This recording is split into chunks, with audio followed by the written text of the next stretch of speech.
Okay, good evening, everybody. You're all very welcome to this meeting of the Pensions Committee. My name's Councillor Pat Cleary. I'm chair of the committee. I'm just going to kick off with the standard webcast notice. So this meeting will be webcast and a record retained on the council website for up to 2 years. By participating in this meeting, you are consenting for your name, the content of what you say, and your image to be broadcast and stored to the council website. If any member, officer or member of the public addressing the committee has concerns with this, please contact the committee services officers to my left immediately. For those viewing at home, if you look above the video, you will see a resources tab. Select this and a link to the agenda will appear in the right-hand side. This will allow you to open the agenda in PDF form and follow the discussion and debate. Can I please remind everyone that they need to turn on and speak directly into their microphone when speaking. Otherwise, what they say will not be captured on the webcast. Please can I also ask that you turn microphones off when not speaking to avoid feedback. So item 2 on the agenda is apologies. I've had apologies from councillors Jane Aston and Brian Kenny. Do we have any other apologies? Paulette Lappin. Okay, so we've got Councillor Paulette Lappin as well. Councillor Joe Walsh sends his apologies. And Councillor Joe Walsh. Okay. Thanks for that. Item 3 is Members' Code of Conduct and Declarations of Interest. Members of the committee are asked to declare any disclosable pecuniary and non-pecuniary interests in connection with any items on the agenda and state the nature of the interest. Are there any declarations of interest? Yes, Chair. Councillor Rowlands. By virtue that my wife works for the council and is on the pension. My daughter's a member of the pension fund. And my partner is a member of the pension fund. I'm a member of the pension fund.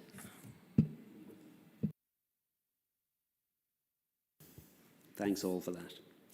Okay, item 4, the minutes of the meeting held on the 22nd of June 2021. The committee is asked to approve those minutes as a true and accurate record.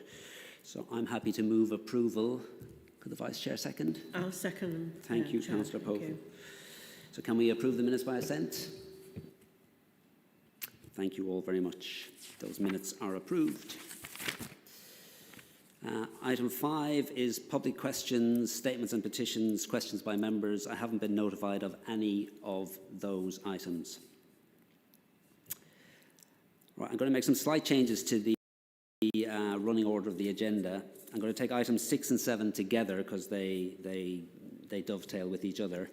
And I'm going to move item 12, which is the Pension Board minutes, up to number 9 after the local pension board review. That's to facilitate the chair of the pension board who's with us this evening, so we can take both of those items together. So item 6 and 7. So 6 is the audit findings report for Merseyside Pension Fund, and I'm very pleased that we have both Stuart Basnett and Andy Smith from Grant Thornton with us today. And item 7 is the Pension Fund's annual report and accounts for 2020-21 and the letter of representation, which our Director of Pensions, Peter Wallach, will speak to. So if we take colleagues from Grant Thornton first, and then Peter will come in. Thank you. Thank you, Chair. My name's Andy Smith. I'm the engagement lead from Grant Thornton for the Pension Fund Audit. Just to begin with, just an update in terms of progress of where the audit is up to. It is substantially progressed, but as we listed on page 15 of the report, there were a number of areas where we were still awaiting information at the time of writing this report. Just as a quick update to that, in terms of the external investment confirmations, that list is now down to 8 from 15, and we are still awaiting the service auditor report from State Street Global Assets. But many of the other areas on that list have now been cleared and addressed over the last couple of weeks, so good progress has been made over the last 2 weeks. In terms of the headlines of the audit, we've identified one material misstatement which is listed in the back of the report, which relates to the valuation of level 3 investments. management have adjusted for that issue, but what I do need to say is that once we do get the additional confirmations in that I referred to before, that figure may well change in terms of the audit adjustment. But other than that, the issues identified by the audit are relatively small, minor disclosure issues, and again, management have adjusted the accounts for those issues. Just to confirm, in terms of materiality, we audit to a materiality of just short of £88 million, and we report any errors to this committee over £4.3 million. Just to confirm those figures. In terms of the significant risks, we set out on pages 18, 19, 20 and 21 the work that we've done on those areas. And as you can see, with the exception of the level 3 valuation issue that I referred to before, we haven't identified any significant issues from the work that we've completed to date on those areas. Other than that, Chair, I'm more than happy to take questions because I believe that's the key issues that you need to take from this report. Thank you, Andy. Thanks for that report. As I said, we'll move on to item 7, and Peter will speak to that, and then if there's any questions or comments on either of those items, we'll take them together after Peter has addressed us. Over to you, Peter. Peter's the Director of Pensions. Thank you, Chair. Agenda item 7. The purpose of the report is to present to members the annual report and accounts for Merseyside Pension Fund for the year ended March 21, and secondly, a letter of representation prepared by officers on behalf of the committee. The statement of accounts summarises the fund's transactions for the 12 months to March 21 and its valuation at the year end. The fund's financial position at the 31st of March is reported as £10.1 billion.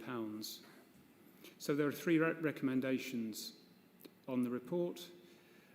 The first is that the Pensions Committee be recommended to approve the audited statement of accounts for 2021, consider the amendments to the accounts, such as those referred to by Grant Thornton in the audit findings report and the letter of representation. Second recommendation is that those recommendations are referred to the Audit and Risk Management Committee. And then finally, we're looking for approval to publish the annual report of the pension fund. So moving on to section 3, there's a statutory requirement for Merseyside Pension Fund to produce report and accounts. They form part of Wirral's report and accounts, Wirral being the administering authority, and the purpose of the statement of audited accounts is to present the overall financial position of the pension fund at the year end, 31st of March 2021. As Andy mentioned, although Grant Thornton's audit work is ongoing, it's very close to completion, and an update has been provided at this committee. Andy referred to the fact that there was an adjustment required to the financial statements, and this was due to more up-to-date valuation information being available. At the time the report and accounts were prepared, we used the most up-to-date information, but the audit goes on for several months and more up-to-date information has become available, which increases the value of the fund at the moment by £135.9 million. Otherwise, the audit work identified an adjustment to the reporting of derivatives, which makes no overall change to the financial position. There's also a note to the additional voluntary contributions because we're still awaiting information from one provider. There are a small number of disclosure adjustments, which we've agreed to. And then the other appendix to the report is the letter of representation, which we've prepared on behalf of committee, which gives assurances to the auditor on various aspects relating to the pension fund. As I say, there's a legal requirement for the reports to be prepared, happy to take any questions, Chair. Thanks for that, Peter. Councillor Rowlands? Yes, Chair, just on the report itself, it's got, I just want a bit of clarification really. £870 per letter and 14 expected. Can you give me an idea what this £870 per letter is? Seems an awful lot for a letter.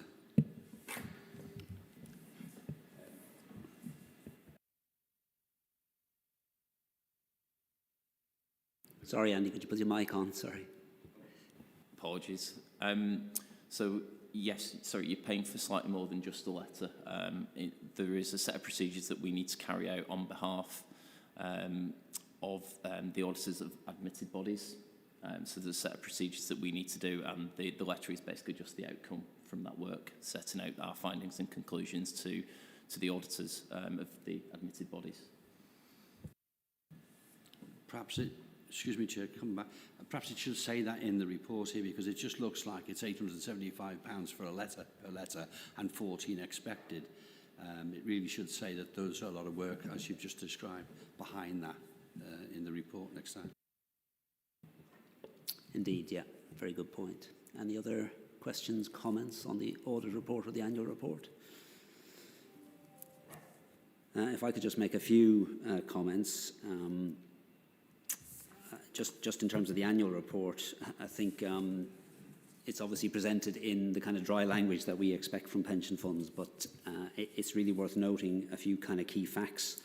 That the value of the fund increased by 15%, a very sizable increase, and as Peter said, has topped £10 billion as the value of the fund. So that means the overall fund has achieved what's known as the funding level, which is the fund's ability to meet its expected future liabilities of over 100%, which is, well, it will be, I'm sure, a great comfort to the committee and everybody who is or expects to receive a pension from the fund in future. The local investments, which are something the committee has been very keen on in the past. We have 3 local investments now which total over £35 million, so that's making a real contribution to the local economy, and there are further funds available to be invested, and I would again emphasise that to all members, that the fund is keen to expand the amount of local investment that it partakes in. The number of scheme members continues to grow and is over 140,000 as listed in the report, and there's been more significant progress on ESG issues, particularly developing our climate risk strategy to ensure the fund's resilience over the longer term by decarbonising its portfolio, engaging proactively with companies to ensure they have credible emission reduction targets, as well as increasing our own investments in the green economy. So there's an awful lot to celebrate in the annual report. And I'd just like to put on record my thanks to all the officers who have worked so hard to achieve such a positive outcome over the year in question. Anybody else? Councillor Povell. Yes, thanks, Chair. Perhaps it would be of interest to the committee for you to tell them exactly what the local investments are that we're involved in, because I don't think people will be fully aware of what they are. Yeah, very good point. Peter, do you want to take that on? Certainly, the most recent investment, they're all loans. So the first loan we've made is to Wirral Waters, where we're funding the construction of an office block and the MEA business park, which is on Wirral Waters. We're also providing funding to a district heat network, which is in Liverpool Waters, and again that's an energy efficient way of providing both heat and light to industrial and some residential, either built or proposed to be built properties on Liverpool. And the third investment is virtually complete, which is an apartment block of 134 residential apartments in the Rope Walks area of Liverpool. As I say, that's virtually completed, and I believe that they're being let as we speak. Thank you, Chair. Thanks, Peter. Any other questions or comments on the audit report or the proposed annual report? If not, we'll move to the recommendations, which for item 6 are that members consider and note the report provided by the external auditor, Grant Thornton. And for item 7, as listed on page 40, they include approve the audited statement of accounts for 2021, refer the recommendations to the Audit and Risk Management Committee, and approve the annual report of the Merseyside Pension Fund for 2020-21 for publication. I'm happy to move those recommendations. Can I I'll have a second those, Chair. Okay. Thank you, Councillor Povell. Can we agree all those recommendations by assent? Thank you, committee. Okay, item 8 is the Local Pension Board Review 2020-21 and Work Plan for 2020-21. They're on pages 141 to 162 of your agenda pack. I'm very pleased we have the Chair of the Pensions Board, John Raisin, here to address us, so I'll hand over to you, John. Thank you, Chair. This report has been prepared in accordance with the terms of reference of the Pension Board, which requires the Board to report annually to the committee. The report covers the 6th year of the Board, which ran from the 1st of April 2020 to the 31st of March 2021. In accordance with the terms of reference, I prepared the report as independent chair. It was presented to the Pension Board on the 23rd of June 2021, where they considered it and approved it for forwarding to yourselves tonight. On the second and third page of the report, there was a summary of issues in the table that we considered during the year. Because of COVID, clearly all of our meetings had to be virtual. And one of those meetings, you'll see, has an asterisk next to it. That is because that was not technically a formal board meeting. We have to meet 4 times a year according to the terms of reference. And by May, there were no arrangements in place, understandably, for virtual meetings to take place. And therefore, as a result of a discussion between myself and Peter Bullock, the Director of Pensions, it was agreed we would hold a briefing.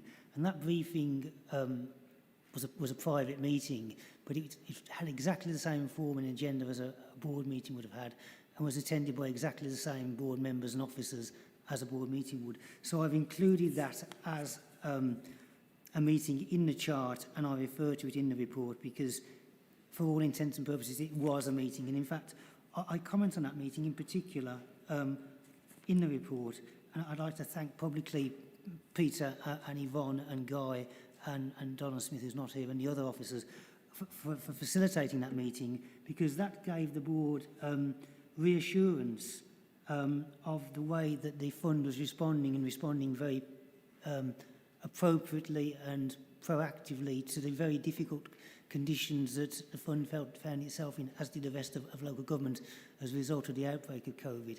And as I say in the report, I think that was one of the most valuable meetings we ever had, because we were assured, at what could have been an extremely, was an extremely testing time, that the fund, both in its investment approach and in its pensions admin approach, which I think was probably, potentially the most challenged of all, because markets quickly recovered after March 2020, and actually became a very positive environment for investment. But for pensions admin, clearly, Yvonne had to move her team home. It's an incredibly complicated issue, and that briefing gave us a lot of assurance. So I'd thank the officers for that. As in previous years, our real focus was on governance and on pensions admin. One of the things that I think is particularly valuable about this fund is the fact that there is a fund budget which is separate and properly developed, and which doesn't simply increase in terms of inflation. And we've received reports which confirm to us that the officers consider the pressures upon them and that there are adjustments made to that budget, and that is very positive. It's also positive that it's considered by the Pensions Committee, but there has been a review nationally by the Scheme Advisory Board of governance, and one of their recommendations is that going forward there be involvement of, in particular, Pensions Committee as a decision-making body, but also the Pension Board as an advisory body in the actual formulation of the budget and business plan of the pension fund. Now, this fund, Merseyside Fund, is ahead, I suggest, of most funds across the country because you already have a budget. It's not a budget which is set and increases with inflation. It responds to events, and we've been assured of that, and we know that's the fact. But there is a development, I think, which should come out, and we felt in the board should come out, is more involvement in its development by the committee and the board in due course when the Scheme Advisory Board and the Ministry for Housing, Communities and Local Government come out with their final proposals on this. I'd like to also to refer to the internal audit reports that were considered last year for 2019-20, and in fact we heard from the Chief Internal Auditor today again for 2021, and in both cases it was very pleasing to receive the Chief Internal Auditor's report on the fund, and he was able to provide, and I quote here, significant assurance on the adequacy and effectiveness of the MPF internal control environment. Auditors do test these things rigorously. There is a rigorous audit plan that the board is aware of. It's 150 hours a year. It was very pleasing to see the positivity for 2019-20, and we say today we heard the same positivity for 2020-2021. I'd just like to turn also to consultations. Before the government changed the pension scheme, they need to consult. There are also consultations from the government on issues which relate to pensions generally, which are relevant to this particular scheme. The terms of the Pension Board require the officers to consult with me before those consultations are sent back to the government, and that has happened, and I'd thank the officers for consulting me early on in those particular considerations. I'd also like to comment that it's not just myself, but the chair of the committee, quite rightly, who's also consulted early on, and this is another positive of this fund. I'm not saying what might happen elsewhere, I can't comment on that, but it's certainly not a case that Peter or Yvonne presents Councillor Cleary or myself with, a prepared consultation response 3 days before it's due to be sent off, and we have little chance to say anything or change anything. Both of us have commented. The responses we get initially from the officers are very good, but I know that both Councillor Cleary and myself have made comments and suggestions which have been incorporated, and again I think that's very positive governance by the officers and by the fund. I'd also like to comment on the approach to employers. The relationship with employers is absolutely crucial. The fund clearly, if any employer fails, that falls on every other employer. That should not and must not happen. We know that employer covenant analysis was undertaken by the fund. They've undertaken detailed analysis with higher risk, not high risk, but higher risk funds, particularly further education colleges and higher education corporations and community admission bodies who don't benefit from local or national taxpayer support. And again, we've received assurance on the positive work that the fund is doing in collaboration with those employers to try to ensure that they can meet their obligations. One thing that we've been particularly pleased about is in terms of the Northern LGPS pool, that there are to be 3 scheme member employee representatives on that 9-person joint committee, which consists of 2 councillors from this authority, 2 from Bradford and 2 from Tameside, plus 3 trade union reps. And we trust that these 3 employer reps, trade union reps, will be attending meetings of the joint committee in the very near future, and look forward to that. I'd just like to thank Peter and Yvonne for the very helpful LGPS updates that the board receives. I'd also like to comment that on the 31st of March, Councillor Cleary attended our committee, or our board rather. We were very pleased that he was able to join us and that he actively participated in the meeting, and we look forward hopefully to seeing Councillor Cleary again. I make a comment on training in that report here. One thing I would like to comment on is that this committee and the Pension Board contributed to the national assessment of understanding, which was run by Hyman Robertson. This was one of only 18 out of 80 LGPS funds across England and Wales that actually participated. All 80, there's 87 actually, could have participated. Only 18 did, and this committee and this board did, and I think that's highly positive. Certainly I can only speak for the board, but I know that the participation rate amongst the board was 89%, and it was a testing assessment, and I'd like to thank the board members who did that again here publicly for that. We are considered, or need to consider, breaches of the law during each year. There were none which were reported to us and none we considered last year. I'd like finally to thank the members of the board because they did positively attend. There was 94% attendance rate last year. That they do constructively challenge and question the officers at length. And Peter and Yvonne and Guy and Donna are subjected to pretty challenging but positive questioning at meetings, as the chair has witnessed. I'd like to thank the officers for their support during the year, and then just to say that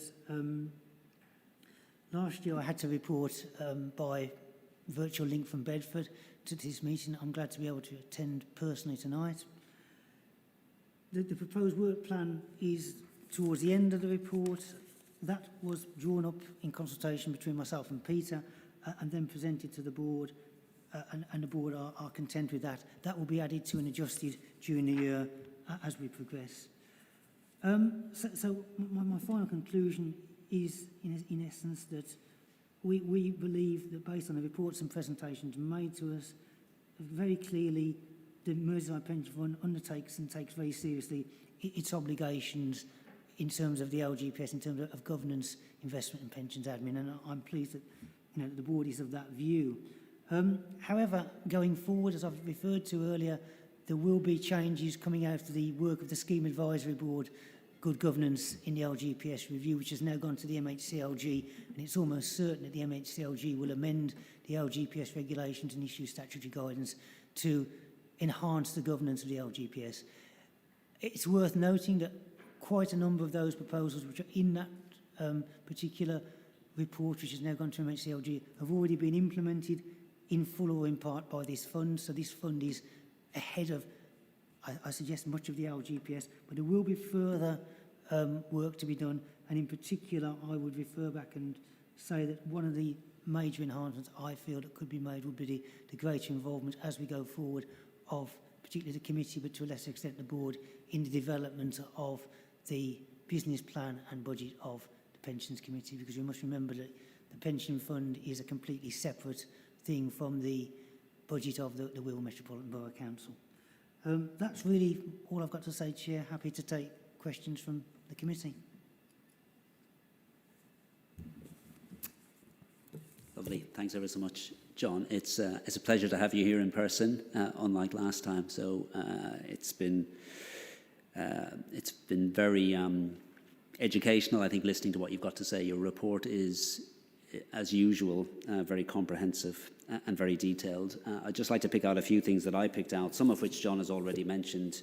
But first of all, on page 146, you see the table, the range of issues considered by the board, which is very considerable. And of course, the work plan going forward reinforces that.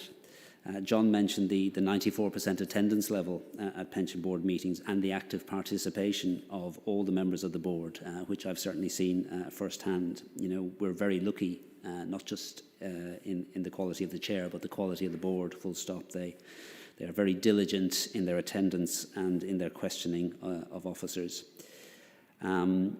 I note in the report the positive comments regarding the minutes of our own working group meetings on investment monitoring and also governance and risk in terms of the range of issues we covered and raised, and also the questions asked by group members. And John does mention in his report that greater attendance by pension board members at our investment monitoring working party meetings would be welcome. And to that end, I've asked the Director of Pensions beside me here to ensure that members of the pension board automatically receive invites to future investment monitoring working party meetings.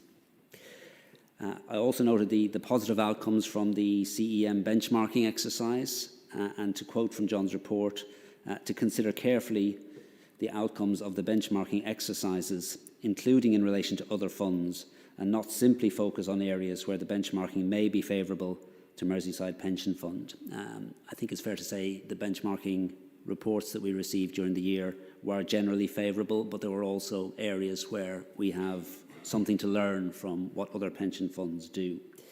And finally, again, as John mentioned, the active participation of the fund in government pension-related consultations. John is absolutely right. Both himself and myself as chair do receive very good notice about these consultations and, get ample opportunity to participate in them.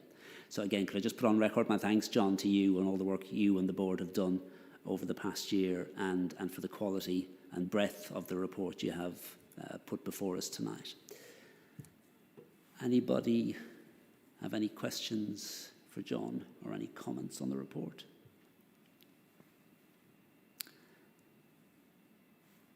I think that just proves what I said, that it's very, very comprehensive, John. You've covered absolutely everything. So in that case, if there are no questions or comments, the recommendation is that the committee note the report of the independent chair of the local pension board. So I'll propose that. Jerry, do you want to say I'll that? second it. Thanks. So can we agree that by assent?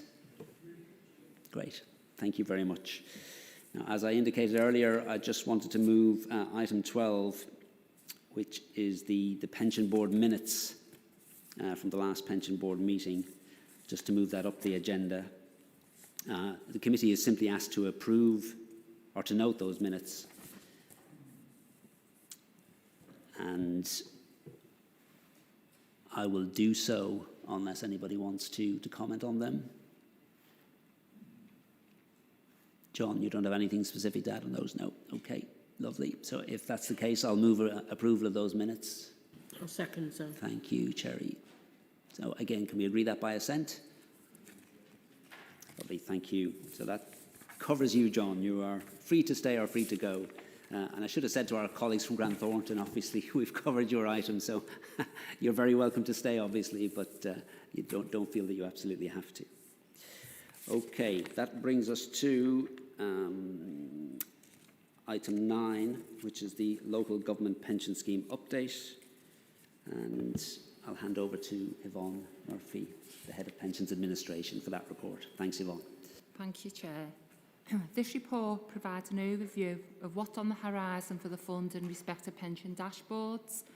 It covers how they will operate and the requirements schemes will need to meet. The Pensions Dashboard Programme has been set up to design and implement the infrastructure for the dashboards, which is at the early stages and outlined within the report at section 3.10 to 3.13. The vision is that dashboards will provide active and deferred scheme members with access to all pension information in one place, including state pensions, and also it's there to reconnect members with lost pensions.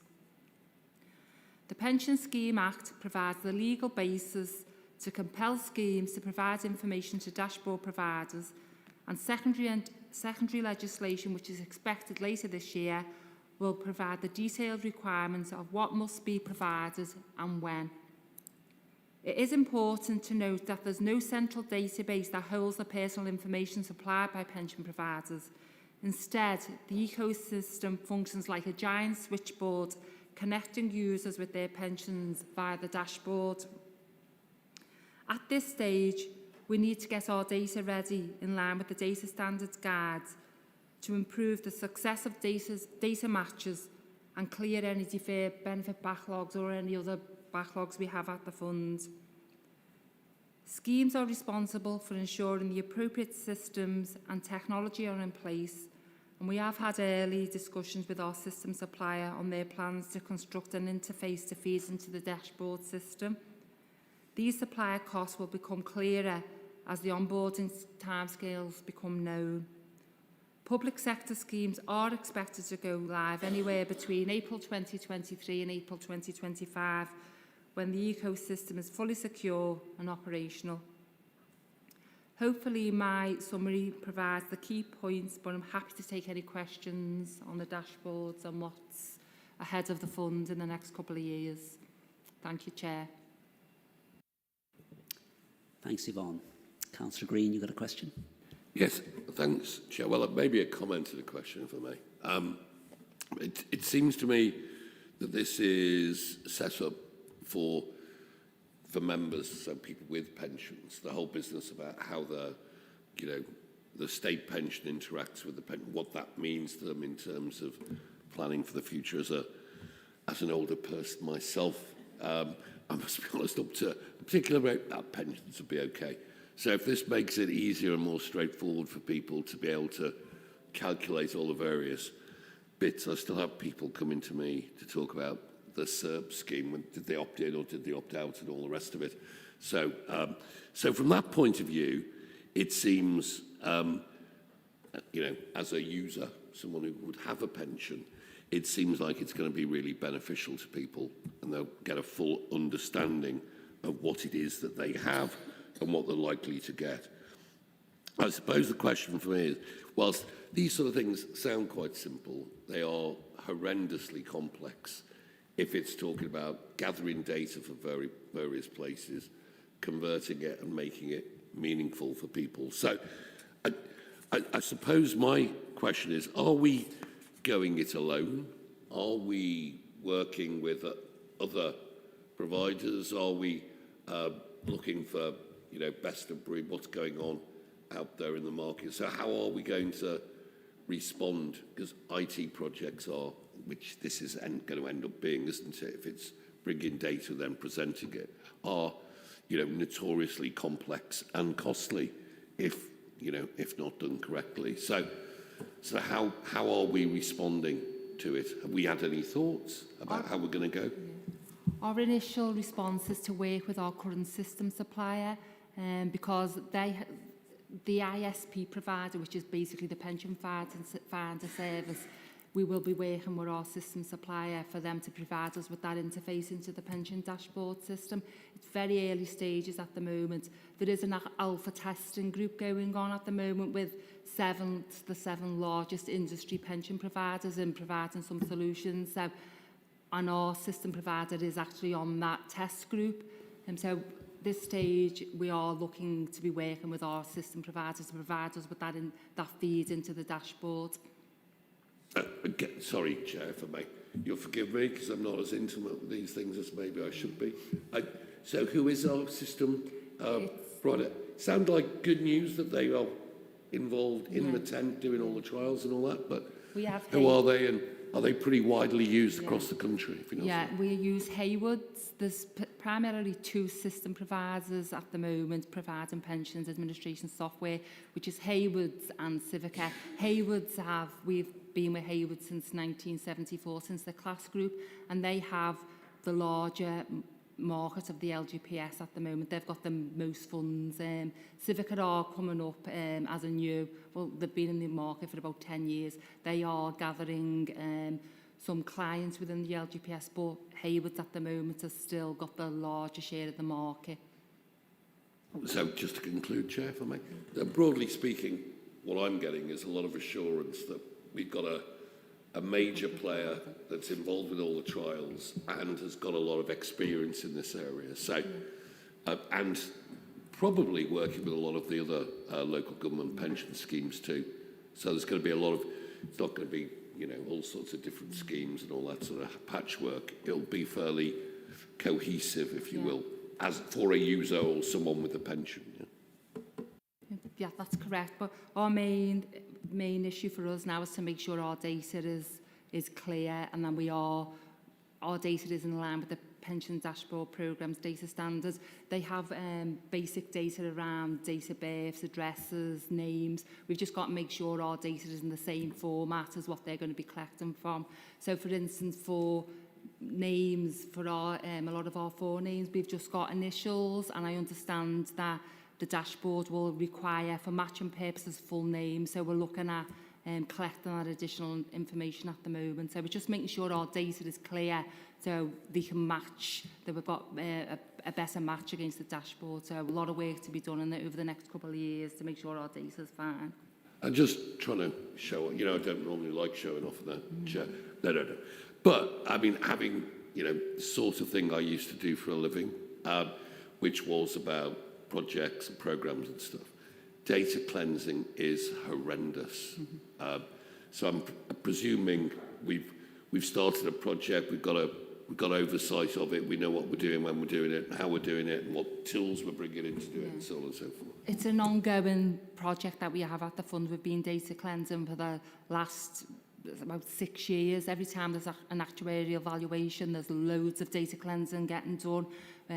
We've got the McLeod project, which requires us to do a lot of data cleansing. So obviously with pensions, as you know, the pensions that we provide are only as good as the data that we're holding. So to make sure we've got accurate, timely payments of pensions, that is one of the major features that goes on at the fund, the major projects that we're always looking at our data. We're moving now. We usually had annual returns that come in from the employers. We're moving now onto an iConnect programme, which is basically collecting data on a monthly basis. So we're moving all of our employers over the next 12 months onto a monthly data collection exercise to prevent our data decaying. So lots of work going on to move us forward with being able to get better data and our data being clean. That's really interesting. Thank you very much. Thanks for that, Jeff. Thanks, Yvonne. Yeah, Councillor Collinson. Just a quick question for people that don't want to interact with the dashboard and want that support, you know, still by paper. You know, is that a possibility? Because, you know, there might be people who just will not go anywhere near this, and I just want to make sure there's support for those. It might be only a tiny minority, but we still need to have that to enable them to access the information. Yeah, we as a fund, our strategy is to move more digital. We've got an online portal called My Pension, which we do encourage members to sign up to. But obviously we are aware, because of the different demographics of the fund, that we are still going to offer that service for people to, you know, get in touch with us to have paper copies of information. So yeah, we are aware of that. Whereas we are trying to sign people up to My Pension because it's more effective, more efficient, we do know that we need to provide that service for people who want paper. And also, obviously, we've got lots of pensioners who are in their 80s, 90s. They don't want to sign up to My Pension, so we're there to provide that support for them and to answer the phone calls when they phone up for a chat to us. Because we're obviously one of the lifelines for people when we do offer that service and, you know, do speak to our pensioners. They're really interesting, some of them that phone us up as well, so it's good stories you hear from them. Yeah, that's one for post-committee, I think. Yeah. Councillor Carabia. Oh, thanks, Chair. Hi, Yvonne. How confident are we in the data? Because I would imagine once it goes to a panel that you can go and access yourself, I'm assuming you can look at all your history of what you've done, any gaps in your provision and stuff. And I would imagine there'll be people who have never really considered that for years and then find that they've missed stuff out. Are we then liable in any way for misinformation or them not being able to find it, or are we opening ourselves to any compensation claims, etc.? So how confident are we in our data? You're absolutely right. You know, the data will be there more visible if more people are going to go on there, but the data is available through My Pension.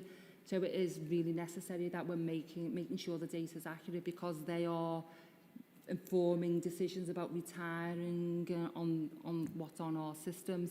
Hand on heart, yeah, I'm quite confident on our data. We've just issued 99% of our active annual benefit statements, which shows we're in a good position.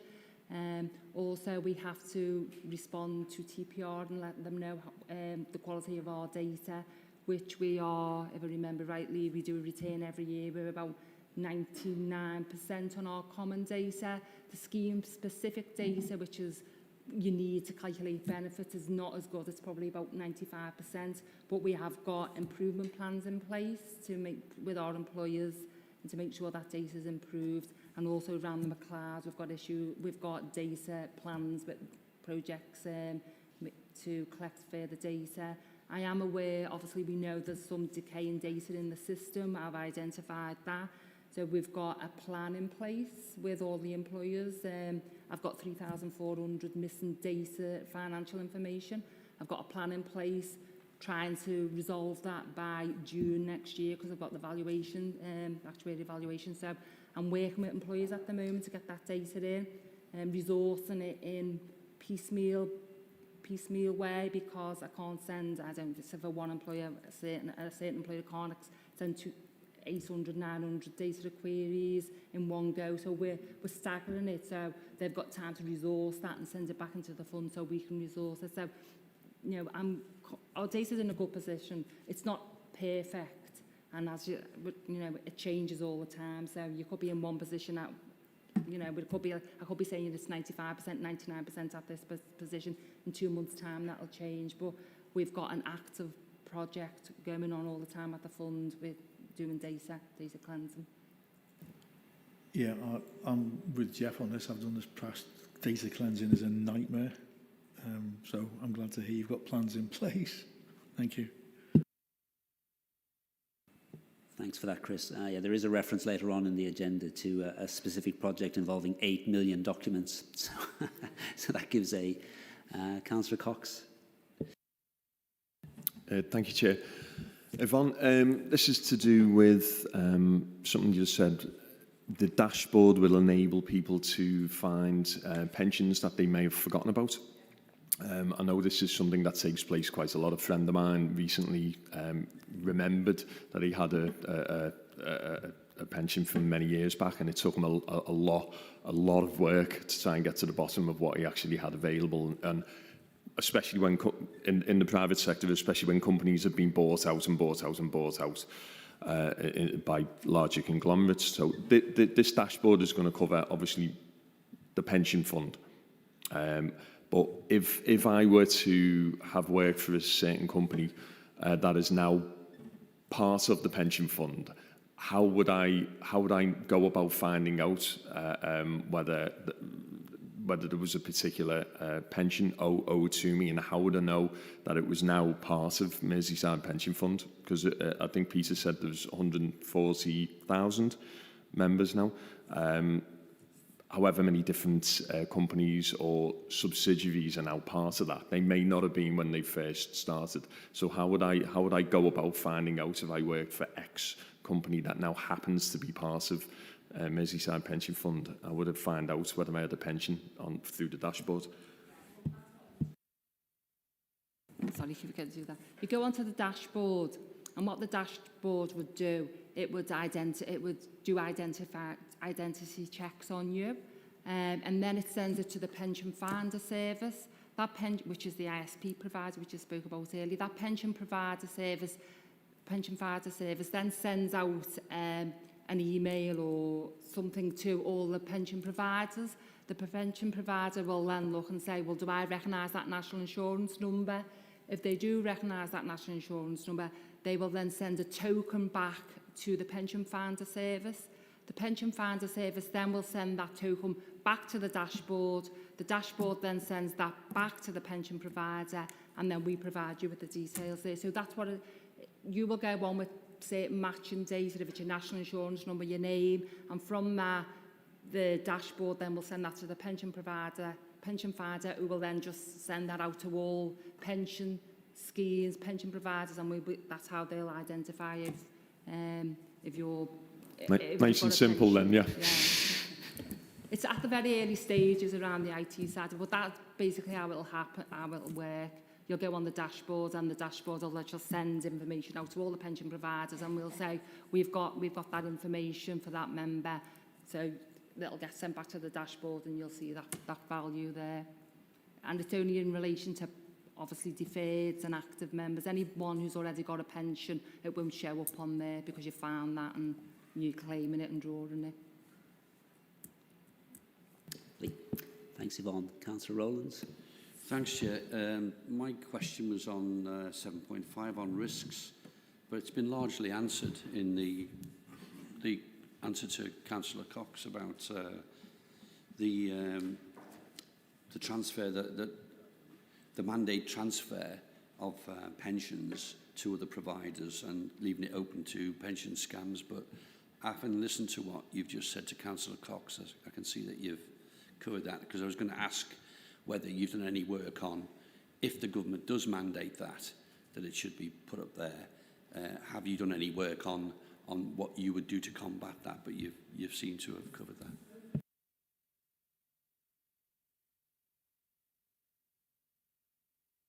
again, it is. Hopefully the government don't mandate that you'd have to put transfer values on there, because I just think that'll be a nightmare around scammers. But we have, and our transfer process has got really good due diligence processes in place around when we're paying transfers out to DC schemes, which are defined contribution schemes. We've got really robust processes in place. We're following all the good guidance, the corporate for the Pension Scams Industry Group, the PASA, which is the Pensions Administration Standards Association. We've got loads of checklists, making sure that we're doing thorough, robust checks before we transfer anything out. But hopefully we're not put in that position, because the government won't put transfer advice up there. Thanks. Thanks, Yvonne. I've just got one question of my own, if I may. You mentioned the kind of target date of April 23 to 25. Yeah. So does that mean we're expecting a specific date within that range, by which we have to be ready? Yeah. And I suppose the on top of that is just for final reassurance that you're confident that whatever the date we are provided with within that range, that we will be ready. Yeah, as my understanding at the moment, it was public service pension schemes will be expected to go live from October 2023. We're working with a software provider. We're doing all the data cleansing that we can do to make sure we're in a good position. So we are looking at it early, along with all other projects around the data cleansing that we're doing together. So, yeah. Lovely. Thanks for that. Thanks for all those questions. If there aren't any more, I will go to the recommendations, which I'll just read out because they're worth reading out. That the Pensions Committee be recommended to note the requirement to improve the reliability of data in accordance with the Pensions Dashboard Programme Data Standards Guide in order to supply the correct information to the dashboards and ensure compliance with the statutory staging timeline to onboard schemes. So I will move that recommendation. I'll second that, Thank you, Councillor Povall. Can we agree that by assent? That is agreed. Thank you all. Okay, item 10 is the Northern Local Government Pension Scheme Update and Responsible Investment Policy. Our Director of Pensions, Peter Wallach, will speak to this. Peter? Yes, thank you, Chair. Members will be aware that this is a standing item on our agenda to provide members with an update on pooling. And as always, we have attached minutes of the last Northern LGPS Joint Committee meeting. And members will note that at the July meeting, a revised responsible investment policy for the pool was presented and is attached as an appendix to the report for consideration and approval. Members, a number of members here, I believe, attended the workshop we held last week where both the responsible investment policy and the broader context of a responsible investment policy was set out. The LGPS investment regulations require a pension fund to publish an investment strategy statement, which includes its policy on how social, environmental and corporate governance considerations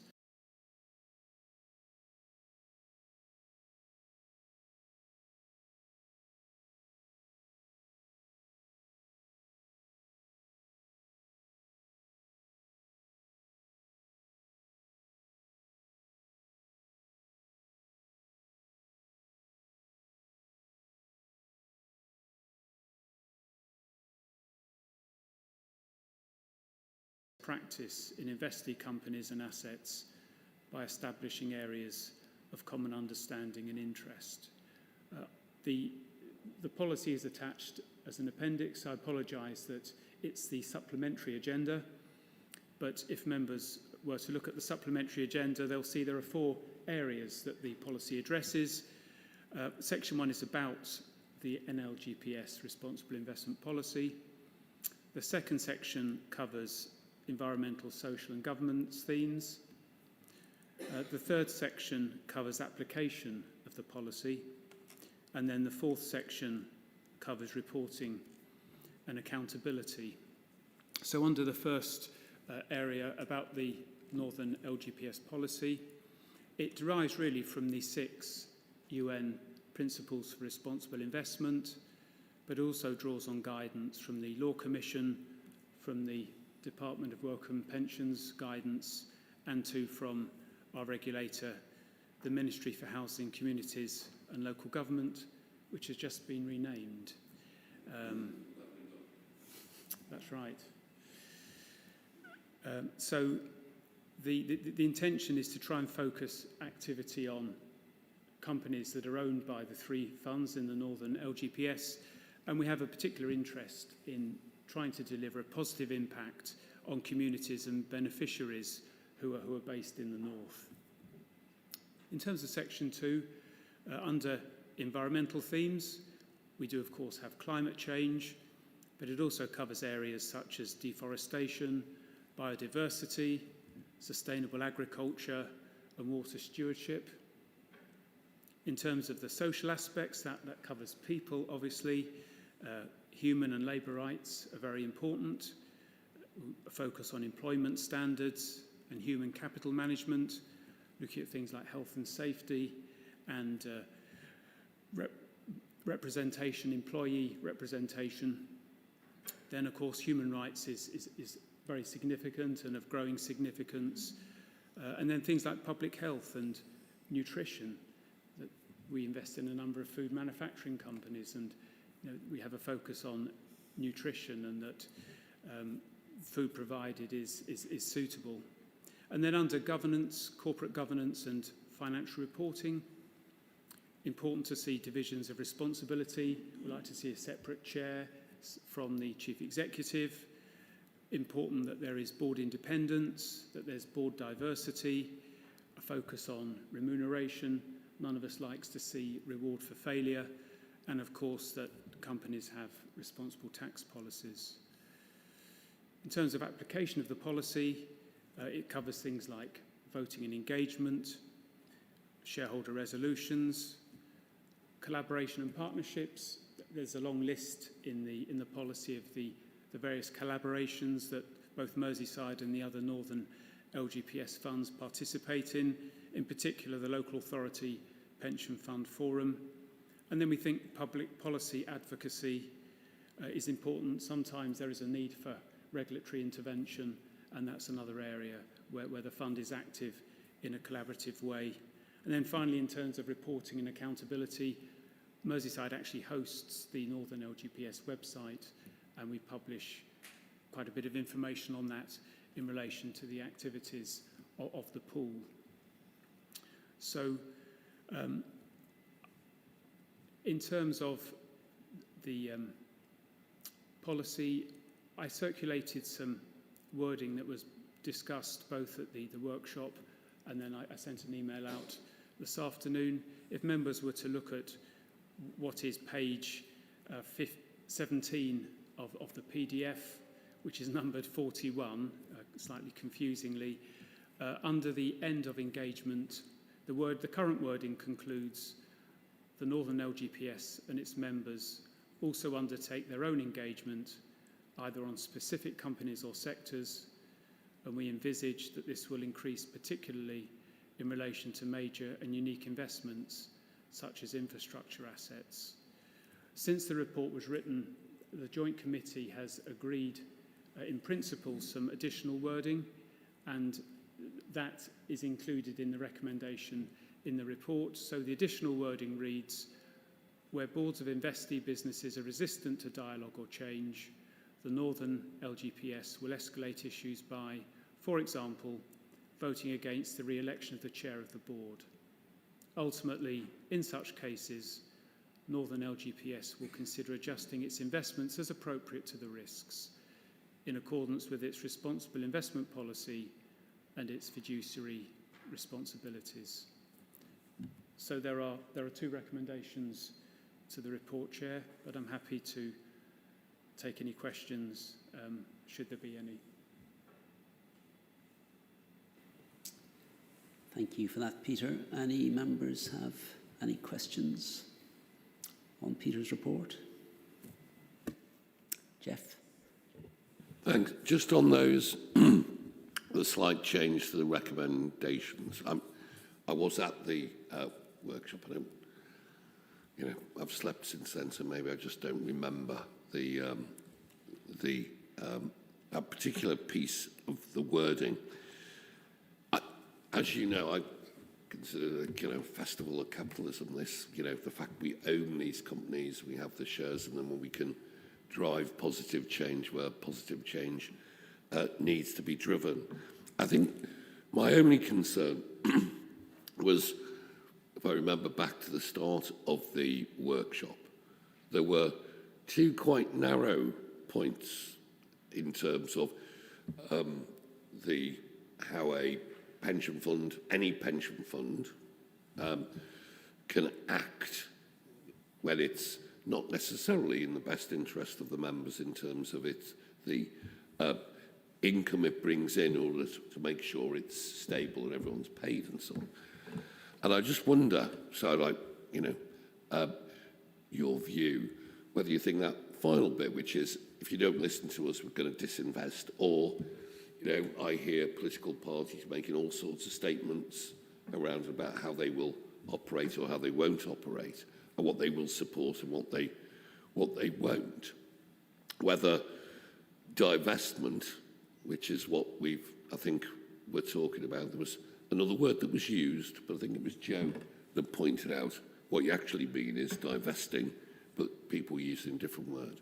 Whether that's, you know, a big thing for people and their pensions against what might actually be, you know, a question of judgment about whether something was right or not, given, you know, where people were coming from. It might not be universally acknowledged in that particular way. So I'm just conscious we're not, who is the umpire in terms of those very the Law Society two tests, and where something could be considered more, you know, more political, if you will, as opposed to in the best interests of all the members of the fund.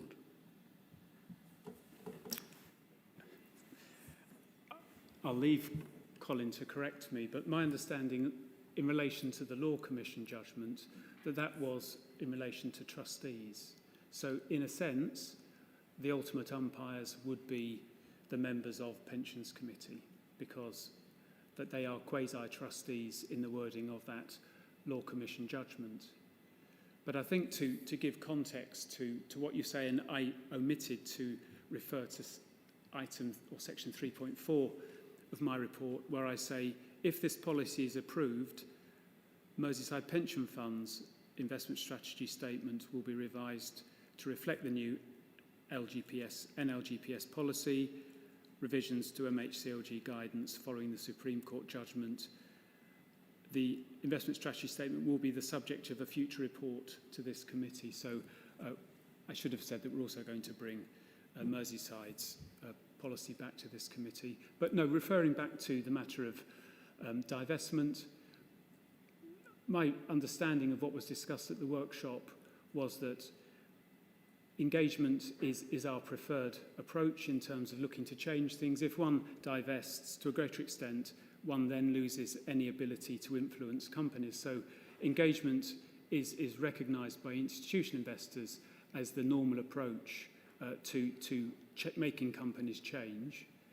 But it was felt that if an engagement policy is to have some teeth to it, and also if an engagement policy is to be effective, should the engagement that we undertake not result in a business changing its behaviour, and it is felt that that has a material risk to the fund, a risk of financial detriment to the fund, then it will be appropriate in many circumstances to sell out of that holding for that reason. But it's the end of a process that should be worked through in a structured way. And we do use our advisors, very much to guide us in terms of that engagement. Was that the article someone said, the fallacy of divestment or something? Because it was actually by, trying to make things better, divesting is probably the worst thing you can do in those terms. But so we will get to have a discussion around Merseyside. This is the northern pool. So will we, and I know this is complicated because we must be divesting, every day, really moving, closing, holding and opening something else and so on. But will there be some, if we are the trustees, will there be some mechanism, is there a mechanism in the Northern LGPS that the trustees of that get to take a view, get to hear the discussion before a view is taken on that quite narrow criteria about whether they want to divest or not? So would it be, heaven forfend, down to Perk to start saying, oh, well, I think you should pull out of that and you'll pull out of that? Or what are those safeguards, if you will, when we come to make those sorts of decisions? Or haven't they been written yet, I suppose would be. You're quite right. They haven't been written yet. We're breaking new ground with this, really, that it isn't something that has been done that has been written down in any way so far. The government minister, Guy Opperman, has been quite clear that the government doesn't want divestment, it wants engagement. But that being said, yes, even when we bring Merseyside's policy back to this committee, it's likely to be at a fairly high level, such as the Northern LGPS policy, and we will need to work through some of those things that you've described. And we are still very much at really looking at what other institutional investors, so for example, the Railpen pension fund is ahead of us. When I say us, I mean most other pension funds in terms of the way it looks at engagement and divestment, and I think we can learn from what other institutional investors have done in the way that we formulate our policy. Thank you for your understanding, Chairman. I'm conscious it went on a little bit. Thank you. That's okay. I think Colin was going to comment on your original question around, who's responsible for, the legal aspect. Essentially, the Pensions Committee itself has to be satisfied that the policies meet two tests. One is that wouldn't cause any significant financial detriment to the fund, and secondly, that it would command, so reasonable to believe that it would command the support of the members of the fund. So there has to be some sort of moral consensus. But within those two constraints, then the law does allow investments to be guided by environmental, social and governance issues. Thanks for that, Colin. Councillor Carabia, you had a question or comment? Yeah, thanks, Chair. It's a shame, it's a pity you couldn't attend the conference that we just had in Leeds for the LGA, because that was a huge part of that conference, discussing these new policies. And I think I was having an appointment at the hospital. it wasn't a dig, Jeff. I was just saying it was a big part of the conference was about this whole thing of looking at how we can change companies or big companies, their viewpoints on things to do with climate change, etc., and how we invest in these companies. One of my questions, though, I was asked, and I didn't really get a good answer, was years ago when I first came on pensions, I was told that it's not a political environment to sit in, and we are here to look at the investments for the members of the parties. And my question is, how do we decide what's a good investment to go into, or how do we weigh up the moral side of it to the returns? And at that time, it was about things like tobacco, which was a huge investment and a good return for the investments. How do we manage as a pension fund to determine what we go into to change the emphasis of what companies will be investing in or how they do their business for moral standards, as opposed to the return that we're going to get for the members of the fund? And that, my question is, how do we balance that? And I know, Peter, you're saying that if it doesn't look like it's going to give us the investment, we can come out of it or whatever.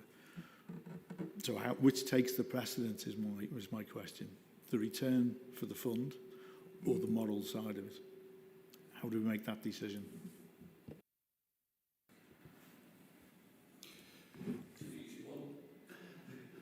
Well, I will appear to slightly dodge the question by saying that we view it as a matter of risk, so that financial returns are a principal consideration. But, for example, to use tobacco, if our view is that additional regulation or tobacco companies facing litigation, and being fined is a risk that will be financially detrimental, then we would view that as something that we would look to sell out of. And similarly with climate change, we've looked at carbon-intensive businesses. We're not taking a moral view on whether we believe in climate change or not, or whether we think it's a good thing or a bad thing, and I upset the chair in saying this. But we look at businesses in terms of not only their carbon intensity and the fossil fuels reserves that they have, but we then say, are they doing something about it? And if they're doing something about it, if they're looking to transition to the new economy, then we feel they're managing that risk.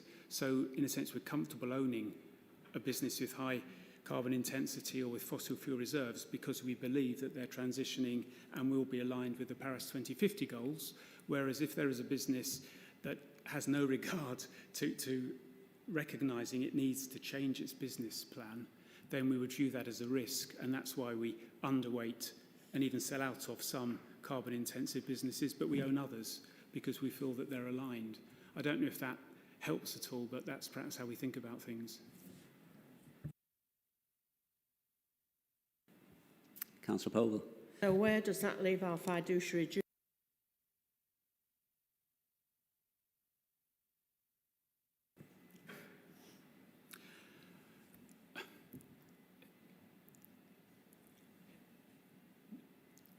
One purpose of pooling was that the government wanted to remove investment decisions from elected members and leave them with the pool, so that strategic decisions are for members of Pensions Committee. And by strategic decisions, I'm referring to the split between equities, bonds and alternatives. I'm referring to the funding arrangements that are made to provide pensions in the future. And it would also include the policies under which the pension fund operates. So things such as responsible investment policies.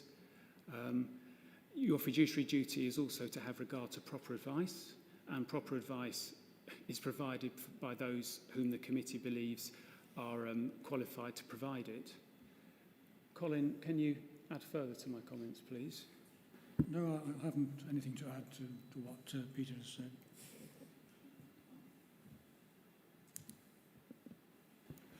Sorry. I understand this is a kind of proxy discussion because it's talking about the pool.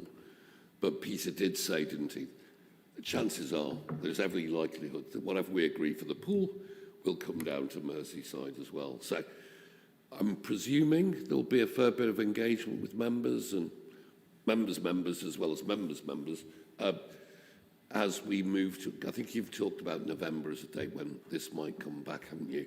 So there'll be some, some engagement with us all about what it is, what it means, how it will all work, so to speak, how the circle will be squared, and how we'll exercise our ownership of those businesses if we want to be part owners of those businesses. Yeah,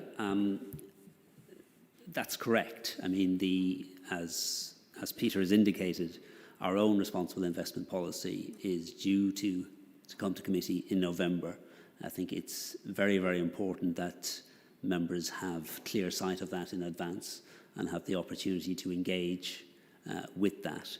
I mean, my comments on the broader discussion would be that, this area has evolved hugely in a very, very short period of time.